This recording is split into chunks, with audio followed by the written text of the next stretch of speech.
Hello, everybody. Sup? It's a long-awaited return, Sean. Ba-ba-da-ba-ba. Agents Aftershock, we're back with. I honestly thought I was going to hate this more than I did. I found myself pleasantly surprised. I really There was a thought lot of stuff that didn't make sense. I still don't like Ward, so every time his stupid face is on screen, I just want him to die. See, Ward to me made the most sense in this episode. Based on how it's played, but the entire scenario doesn't make sense, and that's my problem. Let's start from the top. Okay, so Daisy and Gemma end up there, and we called it. Well, she wasn't in her grave; she was in like a mass grave, so she didn't have to punch her way out of a coffin. Yeah, she just had to dig her way out, which I'm not gonna. Yeah.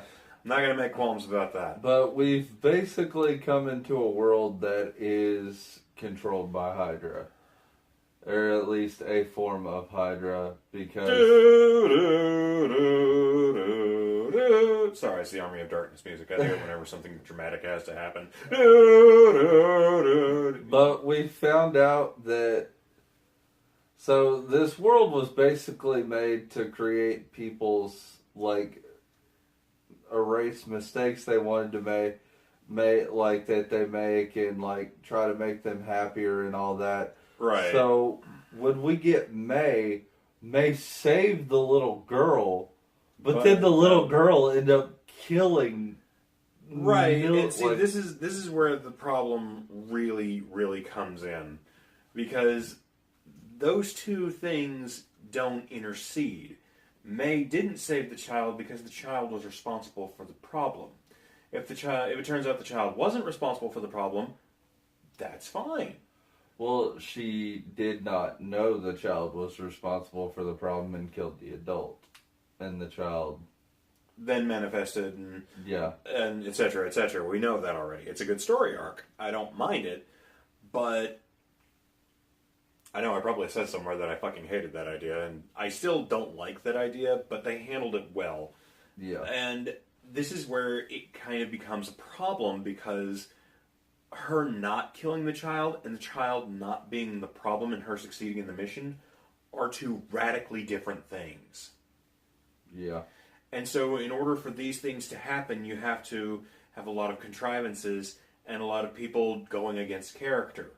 May did this, killed a child because it's in her character to put the threat down at its base level. If it turned out that this was the perfect world, then yeah, the adult would have been it, she would have died, and you would have saved the child. Yeah. Good.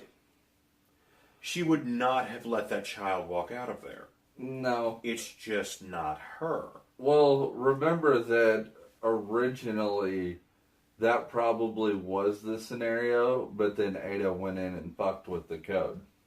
We do have to take that into consideration too. Yes. Because May was in the framework for a while, but then Ada went in and But again, reworked we have the this code. problem that it has to be seamless with the person, otherwise the code doesn't work. Well, that was the problem they were running into with May going through the challenge, and every single time she was getting faster, getting better, to the point where it was unable to keep up with what she was able to do. Well, I think it was, we've seen that everything in the world doesn't work, though, because there are pieces of code they didn't account for. But everybody is, I think, going to end up where they, like, because Ada went in and erased the back door. How do you feel about the biggest kind of twist of them all and them giving us Ada as Madam Hydra? I actually kind of dug it. Like, she looked like it. And to me, I was fine with that. To me, that really spoke of the biggest thing that Ada would have changed was her being in charge, and therefore being Madam Hydra. Yeah. But at the same time, you have to allow for all these other things to have happened. Like Hydra coming to power. That ain't gonna happen. There's this man out there who wields a shield, and another guy in a suit of armor. She may have written a world where the Avengers don't exist.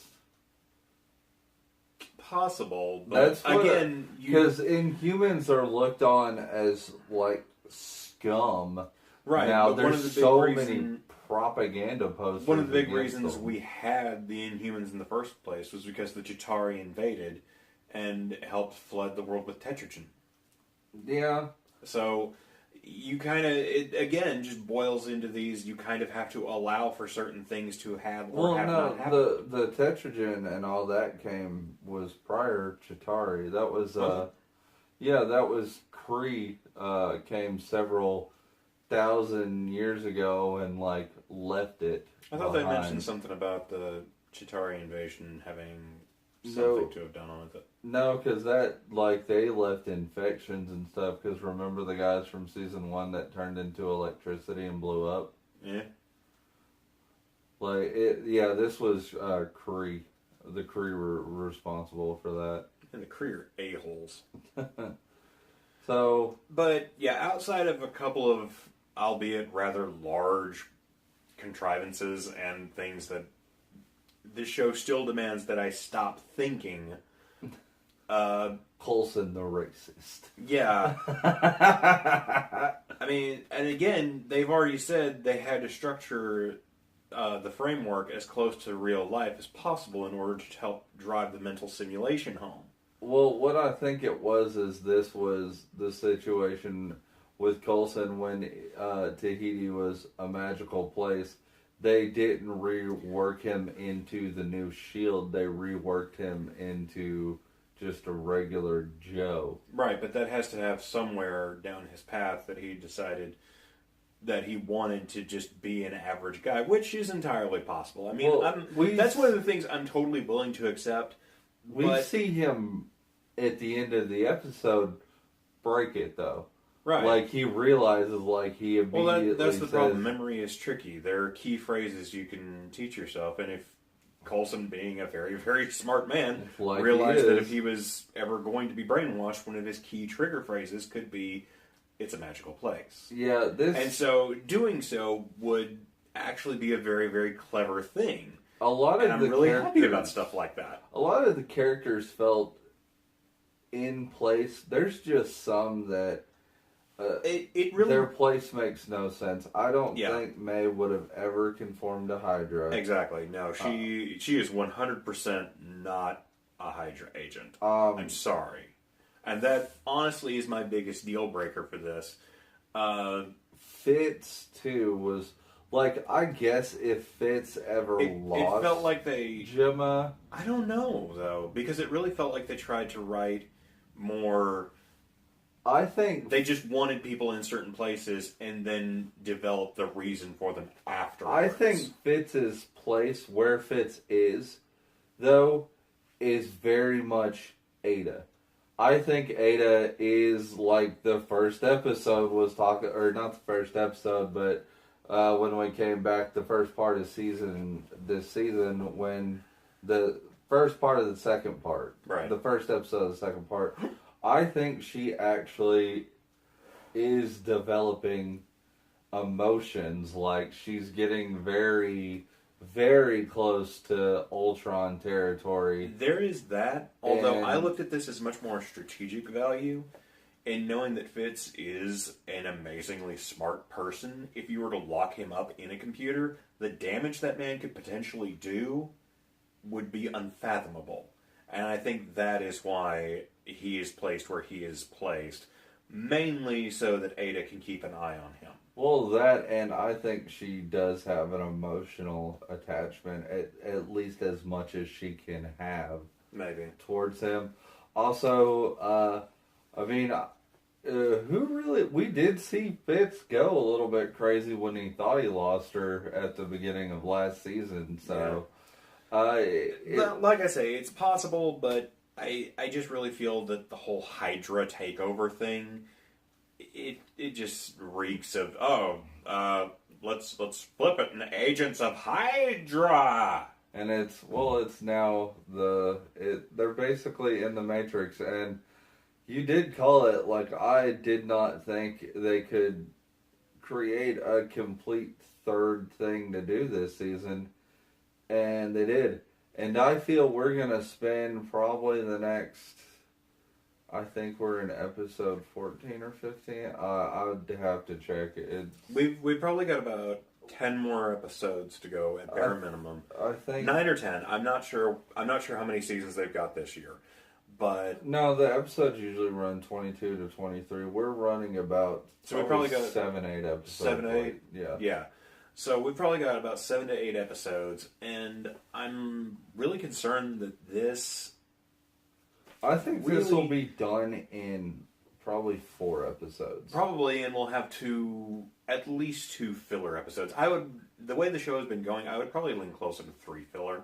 No, well, maybe. No, I'd say probably about... I mean, in a perfect world, yes, we would have this entire thing done with 2 filler episodes, and we would actually have a much better story arc going right now, but we're not in a perfect world. Well, I'm just saying... I know they still have to show us where Mace is, and where Mace is just going to be... It's bluntly obvious. He is going to be... I think they even showed it in the trailer... He's going to be the leader of the Resistance, and he's going to be Inhuman. Probably. In his perfect world, he is Inhuman. He is the Inhuman boss. Exactly. Yeah. But I know you hate Ward, but Ward being the double crosser in this just made so much sense. Because in their minds, Ward is always going to be a traitor. Well, let me pitch you this better idea then, and... I really don't understand why Ward had to exist at all. In order to keep this as parallel as possible, because they love the actor, that's why. I guess I don't know if he just gives really good BJs or what, but no, the man has range. Like it's not their fault they shit on Ward. Like the guy who plays Ward has poor written character. The guy who plays Ward has great range though, and he proved that by going from Dickhead Ward to Zombie Ward last year. We'll agree to disagree on this, but anyway. Whatever. Anyway, here's my idea. Don't have Hydra. You just have S.H.I.E.L.D. But you keep all the manifestations that Hydra put into S.H.I.E.L.D., i.e., the Inhuman subjugation, the idea that Ward is a traitor, but he's still a traitor to S.H.I.E.L.D. It's just for an actual noble cause now. I could see that work, but you'd basically and you would have a much better parallel to it. You would have reasons for May to still be on board because she would still be saying, yeah, it's S.H.I.E.L.D. I'm not working for Nazis. So you're undoing the movie you hate the most. You're undoing Winter Soldier. Might be. All I'm saying is that if you're gonna fucking nuke Arnim Zola, why even have Arnim Zola? Oh wait, you didn't. You had a computer screen that had a recorded message. And Black Widow's elite hacking skills, where she just looked like a fucking Sonic the Hedgehog game from the PlayStation 2 era. I think you're just mad at Scarlett Johansson because of the ghost of the show right now. I don't mind Scarlett Johansson. I think she's a fine actor. I like her. I think she has presence and range. I don't think she's utilized well. No. Because she got really famous on The Pretty Face. Mm. And now she's really famous for being able to kick lots of ass. And I just don't think people know how to write movies for her because she's transitioned so well. They're like, yeah, she's pretty, but she's an ass kicker, and let's remake Ghost in a Shell. That's all we need. She's pretty and she beats up people. Personality? Fuck it. She's pretty. That's a personality. So, I guess we've kind of already given our predictions. We think this is going to end up. The only predictions I have right now are basically when the series is going to end. I honestly hope they just end this on a nice note and they don't try and do some big, oh my God, somebody's come back. You know who I'm talking about? No, there's no way you can bring Ward back from the God, dead. I hope not. I am so sick of Ward. Plus, you don't write him well. You don't do anything with him. The reason I think we still have to get out is because we still have to deal with old comrade, the Superior, the ghost in the shell. You mean the ghost in the tank, you mean? The head in the tank, the Futurama head controlling the robot body. Seriously, if they just put a little label on the bottom of his tank, I will be so happy. Superior. And then Ada, I don't know, do we think Ada's going to try to recreate Hydro? Or what do we think she's going to try to do outside? Honestly, I wouldn't be adverse to that. I would kind of like to see her spearhead as Madame Hydra. Yeah. I think that would honestly be really cool. Yeah. I would love to see Red Skull come back and those two work together. That would be amazing. That would be awesome. Hell, you could even get somebody different to be Red Skull. I wouldn't mind. Hugo Weaving's good, but it's okay. I understand.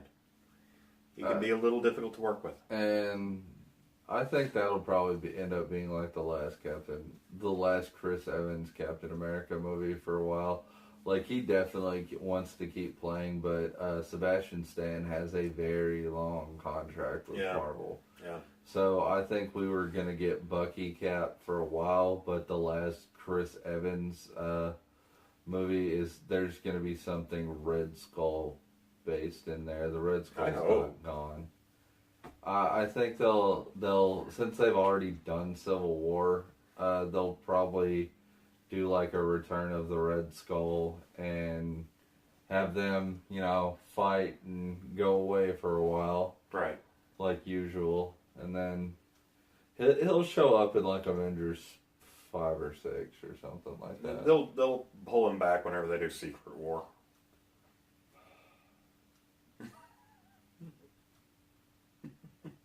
You're not looking forward to the Beyonders Secret Games? Secret Ping Pong! See, I don't think we'll get Secret Wars because the whole Secret Tetherball! The whole payoff of Secret Wars was to give Spider-Man the symbiote. And we're not going to get that because Sony is still doing a Venom movie. Yeah. Separate from the Sony Marvel team up. They're doing Venom and they're doing Black Cat and Silver Sable. That sounds right. And that's actually how they're gonna complete their contracts with Andrew Garfield. Like, they're gonna have him maybe show up and like voice that version of Spider-Man again, or show up for a few seconds, because if they hadn't have done that, Sony would have been paying Andrew Garfield for the rest of his life. And he dropped, like, even after Spider-Man 2 bombed, Amazing Spider-Man 2 bombed, he went on and did 2 movies with, like, critical acclaim. So well, he's not a bad actor. I mean, he was in Hacksaw Ridge, which... That's the one that that really kind of sealed the deal for him. Basically just has blood like a Hammer film. But as a very, very well-known member of the Brotherhood of Steel says, that's a story for another day. Alrighty. So, well, if you guys have any ideas of where the show's going or what is going to happen, leave them down in that comment section, or hit up this guy's Facebook or his Twitter feed. You got your Twitter feed, right? It's coming. It'll probably be up by the time. Just hit up my Twitter feed. I'm at Ben Serpentor. Okay. And also hop over to this guy's channel and check out some... You can see my gamer tag. Do good things, and I talks good with the mics and the mouth. I know whites. That's how the script of Me fail English? That impossible. That's how the script of Agents of S.H.I.E.L.D. feels sometimes. Alright. And they go there and they do the things and they say the words and... For the kids. For the kids. For the kids. All right, guys. We see Grant Ward's naked ass for the kids. All right, guys. We will see you back here for the next episode. Later, everybody. Later.